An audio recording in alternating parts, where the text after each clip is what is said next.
Indian constitution അനുസരിച്ച് നമ്മൾ state list, concurrent list, union list എന്നൊക്കെ നമ്മൾ കേട്ടിട്ടുണ്ട് അല്ലെ. അപ്പൊ ഇതിനെ ബേസ് ചെയ്ത് ഒരു ചോദ്യം ഉണ്ടായിരുന്നു കഴിഞ്ഞ പരീക്ഷയിൽ. എന്താണ് ആ ചോദ്യം എന്ന് നമുക്കൊന്ന് നോക്കാം. Under the constitution of India all aspects of the family law are in the, അത് യൂണിയൻ ലിസ്റ്റിലാണോ, സ്റ്റേറ്റ് ലിസ്റ്റിലാണോ, കൺകറന്റ് ലിസ്റ്റ് ആണോ, അതോ നൺ ഓഫ് ദി അബവ് എന്നുള്ളതാണ്. ഇതിന്റെ കറക്റ്റ് ആൻസർ എന്ന് പറയുന്നത് കൺകറന്റ് ലിസ്റ്റിൽ തന്നെയാണ്. ഓക്കെ, അപ്പോ എന്താ പറയേണ്ടത്, ഫാമിലി ലോയിനെ റിലേറ്റ് ചെയ്തിട്ടുള്ള എല്ലാ ആസ്പെക്ട്സും ഘടകങ്ങളും കൺകറന്റ് ലിസ്റ്റിലാണ് പ്ലേസ് ചെയ്തിട്ടുള്ളത് നമ്മുടെ കോൺസ്റ്റിറ്റ്യൂഷൻ അനുസരിച്ച്. അപ്പൊ എന്തുകൊണ്ട് ഇത് കൺകറന്റ് ലിസ്റ്റിൽ വന്നു?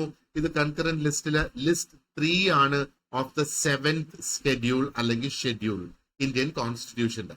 അപ്പൊ ഇതിന്റെ അർത്ഥം both the center and the state governments can make laws on marriage, divorce, inheritance and adoption.